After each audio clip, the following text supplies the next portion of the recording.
गांव काफी शांत था, लेकिन कभी कभी कुछ ऐसी घटनाएं घट जाती थीं कि पूरे गांव में हंगामा मच जाता था।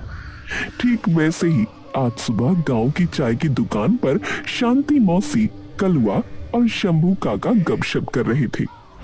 तभी उनके सामने से एक महिला लाल साड़ी पहने, मांग में सिंदूर भरे, सिर झुकाकर जा रही थी।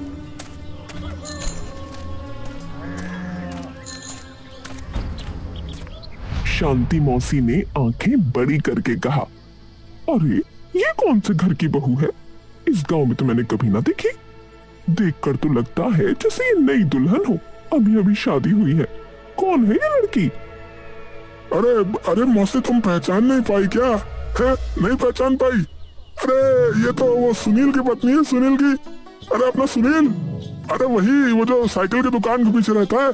अरे कल शाम को जो है वो शहर से इस लड़की से शादी करके आए हैं। हाँ, सुना है लड़की का घर शहर में है, शहर में। अरे कल जो है ना वो ट्रेन से शादी करके लाए, ट्रेन से। देख कलुआ, ये तो शहर की लड़की है, और तू जानता है ना शहर की लड़कियां गांव की बहुओं की तरह ना रहती, इतना काम ना कर सकती। अब ये लड़की क्या करेगी? ना तो ठीक से खाना बना पाएगी, ना धान काट पाएगी, कुछ भी तो ना कर पाएगी। हम भी देखते हैं कि शहर की हीरोइनी गांव में कैसे पैर जमाती है। अरे तुमने सही कहा मौसी, बिल्कुल सही कहा। क्या हो गया भगवान जाने। गांव में क्या कोई और लड़की नहीं थी क्या? है कोई और नई लड़की थी? बताओ, गांव में लड़कियों की इतनी कमी पड़ गई है क्या? है कि शहर से लड़की लानी पड़ रही है? बताओ। है पता नहीं इन्हें क्या हो जाता है। अब ये तो भगवान ही जाने क्या हो जाता है। गांव में इतनी अच्छी अच्छी लड़कियां हैं, उन पर इनकी नजर ही नहीं पड़ती है। जीते जी और क्या क्या देखना पड़ेगा, कौन जानता है। बाप रे, वो प्यार करके शहर से शादी करके ला रहा है। क्यों रे, इतना कैसा प्यार? क्या गांव की लड़कियों से प्यार न किया जाता? बस सब ढोंग है। अरे मौसी, ये तुम सब नहीं समझ पाओगी। तुम नहीं समझोगी, ये नए जमाने की चीज है, इसे कहते हैं प्यार। है प्यार। दादा जो है ना अपने, वो तो प्यार करके इस लड़की को ब्याह के लाए हैं। वो इस तरह बातें कर रही थी। दूसरी तरफ सुनील की माँ बीना देवी सुनील से कह रही थी, देख बेटा, ये जो शहर की लड़की को तू यहाँ ले आया है, अब देख ये घर संभाल पाएगी या नहीं। केवल साड़ी पहनकर घूमने से ही कोई बहू न बन जाता। घर परिवार के नियम कानून भी होते हैं, संसार की बात है, समझा? और जब बहू घर के सारे काम करती है तब जाकर घर की बहू कहलाती है। और ये तो शहर की लड़की है, मुझे ना लगता कि ये घर का कोई भी काम कर पाएगी। देखो माँ, वो कहीं की भी लड़की हो, अब वो जब हमारे घर पर आई है तो तुम उसे थोड़ा सिखा पढ़ा भी तो सकती हो ना। इसमें क्या दिक्कत है बताओ? देख सुनील, तेरी बहू को देखकर लगता है वो बस सजना संवरना ही जानती है। अरे माँ, तुम ना बस उसका सिर्फ ऊपरी रूप देख रही हो। हाँ माँ, वो केवल सचती संवरती ही नहीं है, बल्कि एक बात बताओ, उसका मन बहुत बड़ा है माँ। तुम देखना, एक दिन वो सबका मन जीत लेगी और सबको प्यार से अपने साथ जोड़े रखेगी। तुम देख लेना माँ। ठीक है, अगर वो सबको प्यार से साथ लेकर चलेगी तो बहुत ही अच्छी बात है। देखते हैं तेरी बहू क्या करती है क्या ना। वैसे ये भी नहीं कहा जा सकता कि किसका मन कब बदल जाए, इसका कोई ठिकाना ना होता, समझे? अब बस देखने का इंतजार है। माँ जी, आप लोग बिल्कुल चिंता मत करिए, मैं सब कर लूंगी। और जहाँ मुझे परेशानी होगी आप लोग हैं ना उसके लिए। अरे अच्छा माँ, तुम इतनी चिंता मत किया करो। अगर रेशमा किसी काम में गलती करती है तो तुम उसे थोड़ा सिखा पढ़ा सकती हो कि नहीं माँ? बोलो। देख बेटा, जितना हो सकेगा मैं उतना ही करूंगी। देखते हैं तेरी बहू क्या चाहती है और क्या नहीं। ये सब कहकर बीना देवी अपने कमरे में चली जाती है।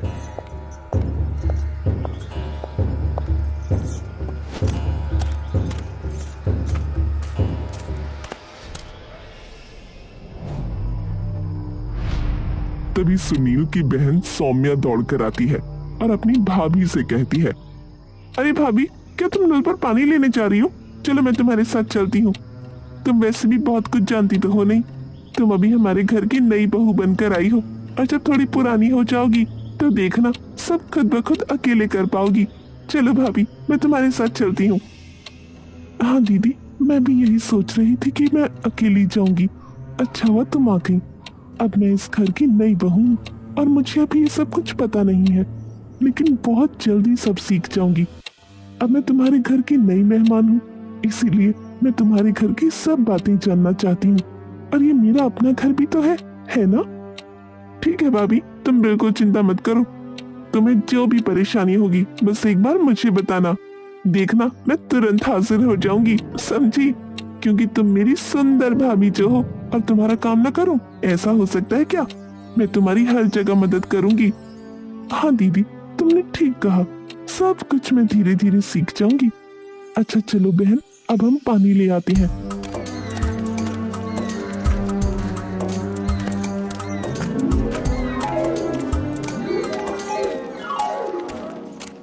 घर के अंदर बैठी बीना देवी उनकी ये सारी बातें सुन रही थीं।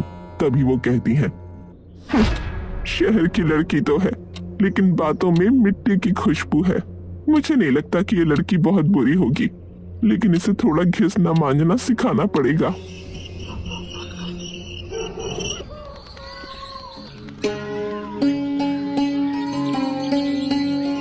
अगले दिन सुबह बीना देवी रेशमा से कहती हैं, सुनो बहू, आज तुम्हें खाना बनाना होगा, समझी? देखती हूँ तुम क्या क्या पका सकती हो और खाना कैसा बनाती हो। ये सब देखना भी तो होगा, है ना? जाओ तुम जल्दी से खाना बनाना शुरू करो। ठीक है माँ जी, आप बिल्कुल चिंता मत कीजिए, मैं सब कुछ ठीक से पका लूंगी। देखो बहू, केवल मुंह से कहने से काम न चलता, एक बार काम करके दिखाना पड़ता है, समझी? तुम एक पढ़ी लिखी लड़की हो, ये खाना वाना कभी बनाया है भी कि नहीं? इसका कोई ठिकाना है ही नहीं। लेकिन तुम्हारी शादी इस गांव में हुई है, अब से तुम्हें ये सब करना होगा, समझ रही हो ना? माँ, मैंने पहले कभी ऐसे रोज रोज खाना नहीं बनाया, पर कभी कभी बना लेती थी, और जो कुछ भी बनाती थी अपनी डायरी में नोट कर लेती थी। आप बिल्कुल चिंता मत कीजिए। देखिए ना, आज मैं पहली बार खाना बना रही हूँ, आपको कैसा लगता है? ठीक है बहू, जाओ जाओ, जल्दी से खाना जाकर बनाना शुरू करो। फिर रेशमा खाना बनाने के लिए रसोई घर में जाती है।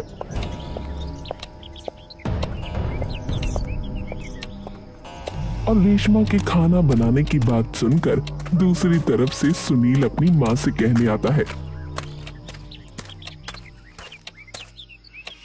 अरे माँ, आज रेशमा खाना बना रही है। ओहो, तब तो लगता है कि आज भूखा ही रहना पड़ेगा माँ। मुझे नहीं लगता कि वो ये सब खाना वाना बना पाएगी माँ, मुझे लग ही नहीं रहा है। आज का खाना तुम और बहन मिलकर तो बना सकती थी ना? बताओ ना माँ, बना सकती थी कि नहीं? देख बेटा, तेरे लिए तो बाद में बनाएगी, पहले हम अपना पेट भर पाते हैं या नहीं ये तो देखें। और सुन, तू इन सब बातों में बिल्कुल मत बोल, समझा? ये हम औरतों के मामले हैं, तू इन सब बातों में बिल्कुल मत बोल। और क्या तेरी बहू केवल सजने संवरने से ही बहू बन जाएगी? घर के कामकाज भी तो सीखने होंगे। अच्छा ठीक है माँ, ठीक है, मैं कुछ नहीं बोलूंगा, तुम्हारी जो मर्जी हो करो, मुझे क्या।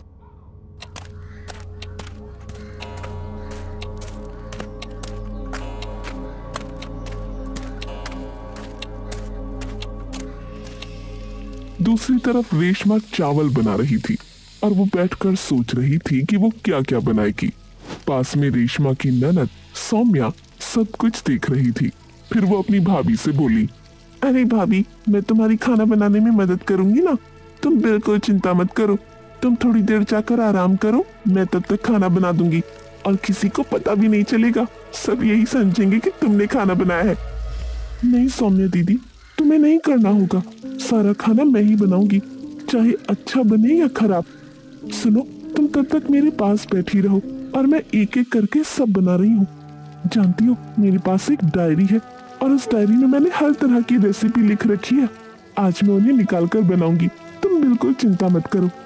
ठीक है भाभी, तुम एक एक करके खाना बनाती रहो और मैं यहाँ बैठकर सब देख रही हूँ। अगर तुम्हें कोई दिक्कत हो तो मुझे बताना। फिर रेशमा एक एक करके सब खाना बनाने लगती है और उसके खाने की खुशबू बाहर चली जाती है। उसी रास्ते से कलुआ जा रहा था। इसलिए कलुआ उस खाने की खुशबू सूंघकर घर के अंदर आ जाता है।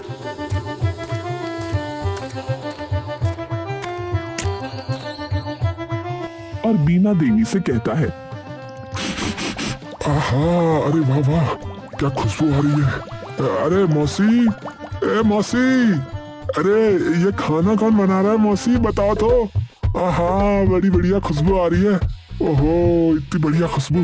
अरे पूरे रास्ते में तो बस खुशबू ही खुशबू फैल गई है, वो दूर तक। हाँ, आज तो मेरा मन कर रहा है कि यहीं पे खाना खा के जाऊंगा मौसी। हाँ, बता रहा हूँ। अरे कसम से मौसी, खाने की जैसे ही खुशबू अंदर गई, मेरे मुंह से भर भर के लार बाहर आई। कसम से बिन बुलाए खींचा चला आया मैं तो अंदर तक। हाँ मौसी। तू तो जानता है ना कलुआ, मैंने आज मेरी बहू को खाना बनाने को दिया था। सच में उसके खाने की खुशबू तो पूरे घर में फैल गई है। कितनी अच्छी खुशबू आ रही है खाने से। ठीक है, आज तू खाकर जा। और तुझे क्या कहूँ, अब बेशरम अंदर तो आ ही गया है। फिर जब खाना बन जाता है तो रेशमा सबको खाना देती है। खाना देखकर बीना देवी बोली, हाँ, दाल तो सुंदर बनी है, चावल खिले खिले हैं, कढ़ी भी काफी बढ़िया है। वैसे तुम्हें ये खाना बनाना सिखाया किसने, बताओ तो सही। माँ, मैंने ये खाना मेरी माँ से सीखा है और कुछ रेसिपीज मैंने YouTube वीडियो देखकर सीखी हैं, पर मैंने जितना हो सका खुद देखकर करने की कोशिश की है। भाभी, तुम्हारे हाथ के खाने का कोई मुकाबला नहीं।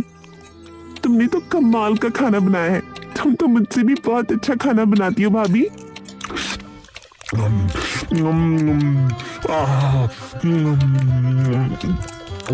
हाँ भाभी, अरे तुम्हारे हाथ का खाना ना बहुत ही स्वादिष्ट बना है। अगर तुम ऐसे ही हर रोज स्वादिष्ट स्वादिष्ट खाना बनाओगे ना, तो कसम राम जी की, मैं तो बस फिर इसी बहाने रोज रोज खाने आता ही रहूंगा। थोड़ी दाल देना, दाल। देखा माँ, मैंने कहा था ना कि रेशमा एक दिन सबका मन जीत लेगी।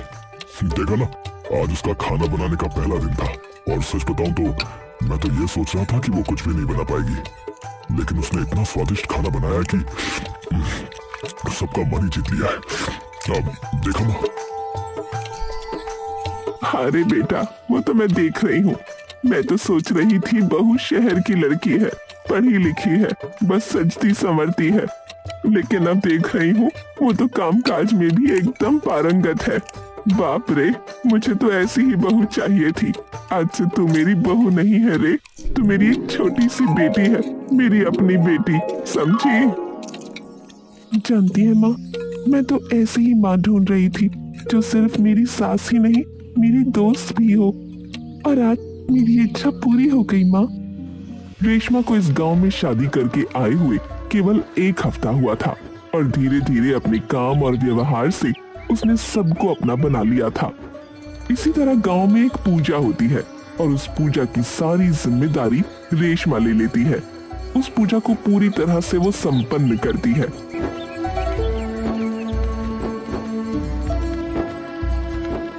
फिर शाम को सभी गोल मेज पर बैठकर कुछ चर्चा कर रहे थे। मेरी भाभी ने अकेले ही मंदिर साफ किया, फूल सजाए, दिए जलाए, सारे काम अपने हाथों से कितने सुंदर तरीके से किए, लेकिन सब कह रहे थे कि मेरी भाभी कुछ भी नहीं कर पाएगी। अब सबको पता चल रहा है मेरी भाभी सब कुछ अच्छे से कर सकती है।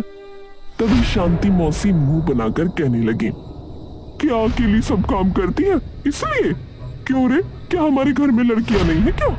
उन्हें कुछ नहीं आता?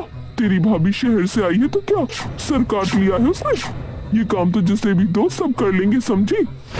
देखो शांति दादी, तुम जो भी कहो, लेकिन हमारी रेशमा भाभी शहर की लड़की है, वो काफी स्मार्ट है, उसके ऊपर ये सब काम भी करती है, लेकिन हमारी रेशमा भाभी के सामने गांव की लड़कियां कुछ नहीं कर पाएंगी, समझी? देखो, मेरी भाभी का कोई ठिकाना नहीं है, समझी? मेरी भाभी एक पढ़ी लिखी लड़की है, कल से मेरी भाभी के पास कई बच्चे पढ़ने भी आएंगे, ये याद रखना। और एक पढ़ी लिखी लड़की अकेले सब कुछ संभाल रही है, तो सोचो। हाँ हाँ ठीक है, आजकल टाइम सब जानते हैं, ये छोटे मोटे काम इतने डींगे मारने वाली बात ना है। ठीक है, थोड़ी ज्यादा पढ़ाई तो कर ली है, खुद को कुछ ज्यादा ही समझने लगी है, हद है। पास बैठी रेशमा उनकी ये बातें सुनकर थोड़ी उदास हो जाती है, लेकिन वो कुछ कहती नहीं।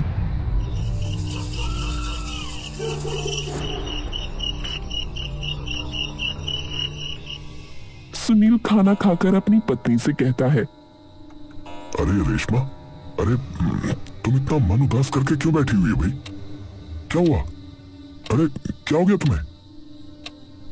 अच्छा सुनो, मैं इस गांव में नई बहू हूँ और मैं सबको बहुत प्यार करती हूँ। मैं जो कुछ भी करती हूँ वो किसी को दिखाने या खुद को ऊंचा उठाने के लिए नहीं करती। मैं सबसे दिल से प्यार करती हूँ। फिर भी इस गांव के लोग मेरे बारे में इतनी बातें क्यों करते हैं? वो मुझे क्यों बर्दाश्त नहीं कर पाते? बताओ ना, मेरी क्या गलती है? बताओ, मैं तो सब कुछ प्यार से ही कर रही हूँ ना। ओहो, तो ये बात है। देखो रेशमा, तुम ये सब लेकर बिल्कुल बिना उदास मत हुआ करो। अरे लोग हैं तो कुछ ना कुछ तो कहेंगे ही, बल्कि आजकल तो बहुत कुछ कह देते हैं लोग। उन्हें लेकर मन उदास करने से ना काम नहीं चलेगा, समझी? सुनो, इस गांव के लोगों को बदलना होगा। अगर वो ऐसी मानसिकता रखेंगे तो ये गांव कोई भी चीज में तरक्की नहीं कर पाएगा।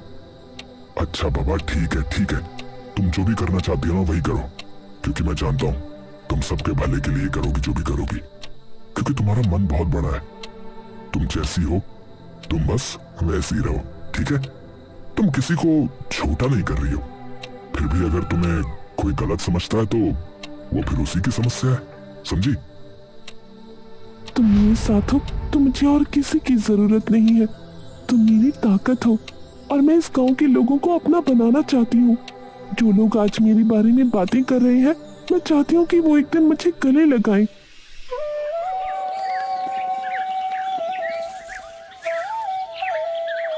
अगले दिन सुबह रेशमा अपनी ननद सौम्या से बोली, अरे भाभी, मैं कब से देख रही हूँ, तुम इतना क्या सोच रही हो? बताओ तो सही। नहीं जानती हो बहन, मैं बस एक ही बात सोच रही हूँ। गांव में सभी बहनों को एक साथ इकट्ठा करके एक नारी समिति बनाना चाहती हूँ। उन्हें कुछ काम सिखाऊंगी, जैसे सिलाई करना, मिट्टी के बर्तन बनाना, ये सब चीजें। वो खुद अपने पैरों पर खड़ी हो। इससे अच्छी क्या बात होगी बताओ? वाह भाभी, ये तो तुमने बहुत शानदार बात कही।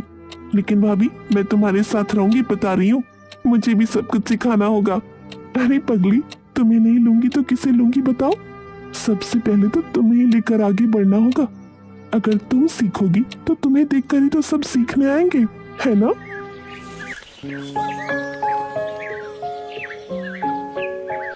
लेकिन अगले दिन सुबह से रेशमा सबके घर घर जाकर आवाज लगाने लगी और उन्हें समिति के गठन की बात बताई। वो सब कुछ सिखाएगी, पढ़ाई से लेकर हर तरह के दस्तकारी यानी हस्तकला तक। लेकिन कोई भी इस बारे में राजी नहीं होना चाहता।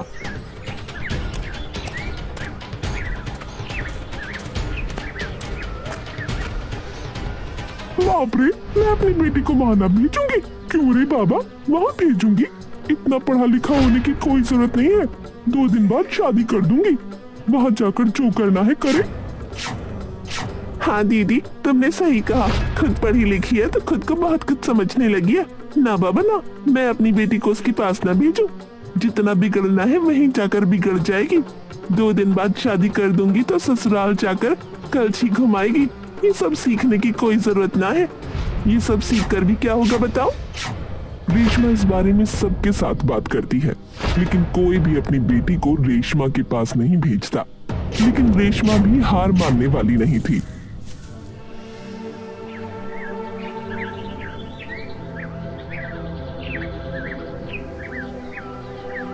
वो रोज इसी तरह से सबके घर घर जाकर बात करती रही। आखिरकार एक दिन कुछ लड़कियां उसके घर आकर दस्तकारी सीखने लगती हैं और वो अच्छी तरह से हस्तकला सीख भी जाती हैं। कोई पढ़ाई करती है तो कोई दस्तकारी।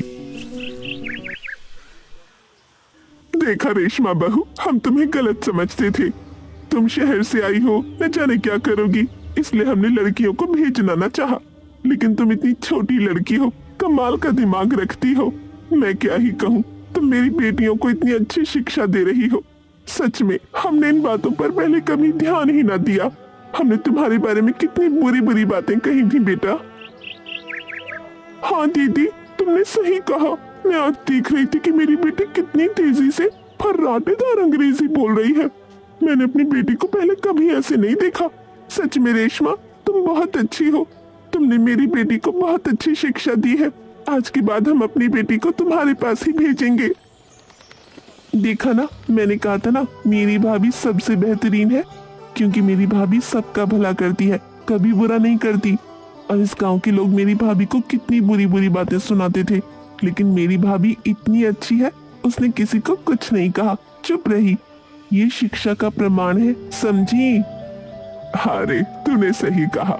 जब बहू पहली बार हमारे घर आई थी तब मैंने सोचा था शहर से लड़की आई है, कुछ ना करेगी, लेकिन अब मैं समझ रही हूँ मेरी बहू इस गांव का एक गर्व बन गई है और इस गांव को पूरी तरह से बदल दिया है। सच में ये मेरे घर की लक्ष्मी है। देखा सौम्या, बस हमारा एक कदम और कितने गांव वालों की जिंदगी में बदलाव आ गया। अगर हर एक पढ़ा लिखा इंसान एक कदम बढ़ाकर ऐसे काम करने लग जाए तो हमारा देश एक बार फिर से विश्व गुरु बन जाएगा। मेरी भाभी नंबर 1 भाभी है और अब मैं भी कुछ दिनों बाद अपने ससुराल में आपके सिखाए काम आगे सिखाने वाली हूँ। एक दिन जो लोग रेशमा को बहुत उल्टी सीधी बातें सुनाते थे, वो आज रेशमा को गले लगा रहे हैं। सबने रेशमा को बहुत प्यार दिया है। इस तरह उन्होंने इस गांव को बदल दिया।